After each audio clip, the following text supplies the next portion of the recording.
ಈ ಒಂದು ರೆಸಿಪಿ ಬೆಳಗಿನ ಬ್ರೇಕ್ಫಾಸ್ಟ್ ಅಷ್ಟೇ ಅಲ್ಲ, ಮಧ್ಯಾಹ್ನದ ಲಂಚ್ ಬಾಕ್ಸಿಗೂ ಸಹ ತುಂಬಾ ಚೆನ್ನಾಗಿರುತ್ತೆ. ಇವತ್ತಿನ ವಿಶೇಷ ಹಿತವಾಗಿ ರುಚಿಯಾಗಿ ಮೆಂತ್ಯ ಸೊಪ್ಪಾತನ್ನ ಯಾವ ರೀತಿಯಾಗಿ ಮಾಡೋದು ಅಂತ ನೋಡೋಣ. ಖಾರವಾಗಿರುವಂತಹ ಚಟ್ನಿ ಅಥವಾ ಮೊಸರು ಬಜ್ಜಿ ಜೊತೆ ಈ ಮೆಂತ್ಯ ಸೊಪ್ಪಾತನ್ನ ತಿಂತಾ ಇದ್ರೆ ಅದ್ರ ರುಚಿನೇ ಬೇರೆ. ಸೊ ತಡ ಮಾಡ್ದಲ್ಲೇ ರೆಸಿಪಿನ ಶುರು ಮಾಡೋಣ. ಮೊದಲಿಗೆ 2 ಕಪ್ಪಿನಷ್ಟು ಅಕ್ಕಿನ ಒಂದು ಪಾತ್ರೆಗೆ ಹಾಕೊಂಡು 2 ರಿಂದ 3 ಬಾರಿ ಅಕ್ಕಿನ ನೀಟಾಗಿ ತೊಳ್ಕೋಬೇಕು. ನಂತರ ಅಕ್ಕಿಗೆ ನೀರನ್ನ ಹಾಕ್ಬಿಟ್ಟು ಮಿನಿಮಮ್ ಅಂದ್ರೂ ಒಂದು 30 ಮಿನಿಟ್ಸು ನೆನೆಲಿಕ್ಕೆ ಬಿಡ್ಬೇಕಾಗತ್ತೆ.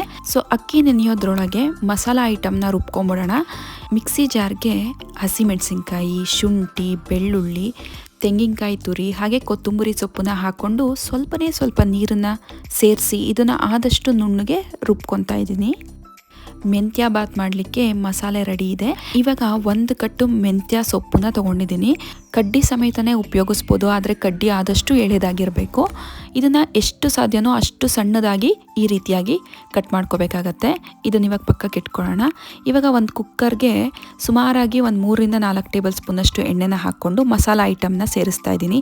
ಚಕ್ಕೆ, ಲವಂಗ, ಏಲಕ್ಕಿ, ಪಲಾವ್ ಎಲೆ, ಸೋಂಪು ಕಾಳು, ಜೀರಿಗೆ ಹಾಕ್ಕೊಂಡಿದ್ದೀನಿ. ಸೊ ಇದನ್ನೆಲ್ಲ ಚೆನ್ನಾಗಿ ಬಾಡಿಸ್ಕೊಂಬಿಡೋಣ.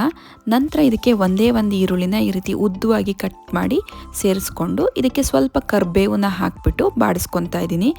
ಈರುಳ್ಳಿ ಹಸಿ ವಾಸನೆ ಎಲ್ಲ ಸ್ವಲ್ಪ ಕಡಿಮೆ ಆದ ನಂತರ ನಾವು ಸಣ್ಣದಾಗಿ ಹೆಚ್ಚಿರುವಂತಹ ಮೆಂತ್ಯ ಸೊಪ್ಪನ್ನು ಸಹ ಇದಕ್ಕೆ ಸೇರಿಸ್ಕೊಂಡು ಚೆನ್ನಾಗಿ ಬಾಡಿಸ್ಕೋಬೇಕಾಗತ್ತೆ. ಇದು ಹಸಿ ವಾಸನೆ ಎಲ್ಲ ಹೋಗ್ಬಿಟ್ಟು ಒಳ್ಳೆ ಪರಿಮಳ ಬರ್ಲಿಕ್ಕೆ ಸ್ಟಾರ್ಟ್ ಆಗುತ್ತೆ. ಒಂದೇ ಒಂದು ಟೊಮೊಟೊನ ಈ ರೀತಿ ಸಣ್ಣದಾಗಿ ಹೆಚ್ಚಿ ಸೇರಿಸ್ಕೊತಾ ಇದ್ದೀನಿ. ಇದನ್ನು ಸಹ ಚೆನ್ನಾಗಿ ಬಾಡಿಸ್ಕೊಂಬಿಡೋಣ. ಇವಾಗ ಇದಕ್ಕೆ ರುಬ್ಬಿರುವಂತಹ ಮಸಾಲೆನೂ ಸಹ ಸೇರಿಸಿ ಮಿಕ್ಸಿ ಜಾರಿಗೆ ಸ್ವಲ್ಪ ನೀರನ್ನು ಹಾಕಿ ಅದನ್ನು ಸಹ ಇದಕ್ಕೆ ಸೇರಿಸ್ತಾ ಇದ್ದೀನಿ. ಜೊತೆಗೆ ಒಂದು ಅರ್ಧ ಟೇಬಲ್ ಸ್ಪೂನಷ್ಟು ಅರಿಶಿನ ಪುಡಿ, ರುಚಿಗೆ ತಕ್ಕಷ್ಟು ಉಪ್ಪನ್ನು ಸಹ ಸೇರಿಸ್ಬಿಟ್ಟು ಮಸಾಲೆನ ಚೆನ್ನಾಗಿ ಫ್ರೈ ಮಾಡ್ಕೋಬೇಕಾಗತ್ತೆ. ಹಸಿ ವಾಸನೆ ಎಲ್ಲ ಹೋಗಾದ ನಂತರ ನೆನೆಸಿರುವಂತಹ ಬಟಾಣಿ ಹಾಗೆ ಬೀನ್ಸ್ಗಳನ್ನು ಸೇರಿಸ್ತಾ ಇದ್ದೀನಿ. ಈ ಮೆಂತ್ಯ ಬಾತ್ಗೆ ಬಟಾಣಿ ಜೊತೆಗೆ ಆಲೂಗೆಡ್ಡೆ ಹಾಕ್ಕೊಂಡ್ರೂ ಟೇಸ್ಟ್ ಎಕ್ಸಲೆಂಟ್ ಆಗಿರುತ್ತೆ. ಮಸಾಲೆ ಎಲ್ಲ ಚೆನ್ನಾಗಿ ಹಸಿ ವಾಸನೆ ಹೋಗಿ ಒಂದು ಕುದಿ ಬರಲಿಕ್ಕೆ ಸ್ಟಾರ್ಟ್ ಆಗ್ತಾ ಇದೆ. ಇವಾಗ ಇದಕ್ಕೆ 4 ಕಪ್ಪಿನಷ್ಟು ನೀರನ್ನು ಹಾಕ್ತಾ ಇದ್ದೀನಿ. ಅಕ್ಕಿ ಎಷ್ಟು ತೊಗೊತಿರೋ ಅದ್ರ ಡಬಲ್ ನೀರನ್ನು ಸೇರಿಸ್ಕೋಬೇಕಾಗತ್ತೆ. ನಾನಿಲ್ಲಿ 2 ಕಪ್ ಅಕ್ಕಿ ತೊಗೊಂಡಿರೋದ್ರಿಂದ 4 ಕಪ್ ನೀರನ್ನು ಬಳಸ್ತಾ ಇದ್ದೀನಿ.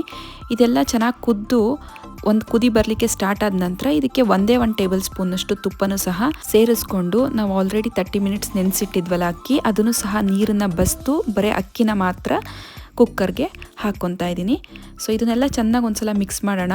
ಉಪ್ಪು ಖಾರ ಏನೇ ಕಡಿಮೆ ಇದ್ರೂ ಈ ಸ್ಟೇಜಲ್ಲಿ ಆ್ಯಡ್ ಮಾಡಿಕೊಂಡು ಕುಕ್ಕರ್ ಮುಚ್ಚಳ ಮುಚ್ಚಿ ಇದನ್ನು 2 ವಿಷಲ್ಲು ಕೂಗಿಸ್ಕೊತಾ ಇದ್ದೀನಿ. ಕುಕ್ಕರ್ ಪ್ರೆಷರ್ ಕಂಪ್ಲೀಟ್ ಡೌನ್ ಆದಮೇಲೆ ಇದನ್ನು ಓಪನ್ ಮಾಡ್ತಾ ಇದ್ದೀನಿ. ಮೆಂತ್ಯ ಸೊಪ್ಪಿನ ಬಾತ್ ರೆಡಿಯಾಗಿದೆ. ಈ ಮೆಂತ್ಯ ಸೊಪ್ಪು ಬಾತು ಸ್ವಲ್ಪ ಮಸಾಲ ಜಾಸ್ತಿ ಬೇಕು ಅನ್ನೋರು ರುಬ್ಲಿಕ್ಕೇ ಮಸಾಲ ಐಟಮ್ಗಳನ್ನ ಆ್ಯಡ್ ಮಾಡ್ಕೋಬೋದು. ಸ್ವಲ್ಪ ಇಲ್ಲ ಅಂತ ಅಂದರೆ ಮೈಲ್ಡ್ ಆಗಿರಬೇಕು ಅಂದರೆ ನಾನು ತೋರಿಸಿರೋ ಮೆಥಡನ್ನು ಫಾಲೋ ಮಾಡಿ. ಸೊ ನೋಡಿದ್ರಲ್ಲ ಯಾವ ರೀತಿಯಾಗಿ ಲಂಚ್ ಬಾಕ್ಸ್ ರೆಸಿಪಿ ಮೆಂತ್ಯ ಬಾತ್ನ ಮಾಡೋದು ಅಂತ. ನೀವು ನಿಮ್ಮ ಮನೆಗಳಲ್ಲಿ ಈ ರೆಸಿಪಿನ ಟ್ರೈ ಮಾಡಿ ಹೇಗೆ ಬಂತು ಅಂತ ನಮಗೆ ಕಾಮೆಂಟ್ ಮೂಲಕ ತಿಳಿಸಿ. ಈ ವಿಡಿಯೋ ಇಷ್ಟ ಆದಲ್ಲಿ ದಯವಿಟ್ಟು ಲೈಕ್ ಮಾಡಿ, ಫ್ರೆಂಡ್ಸ್ ಆ್ಯಂಡ್ ಫ್ಯಾಮಿಲಿ ಜೊತೆ ಶೇರ್ ಮಾಡಿ. ಮತ್ತೊಂದು ರೆಸಿಪಿ ಜೊತೆ ನಾನು ನಿಮ್ಮನ್ನು ಮತ್ತೆ ಭೇಟಿ ಆಗ್ತೀನಿ. ಅಂಟಿಲ್ ದೆನ್ ಟೇಕ್ ಕೇರ್, ಬಾಯ್ ಬಾಯ್.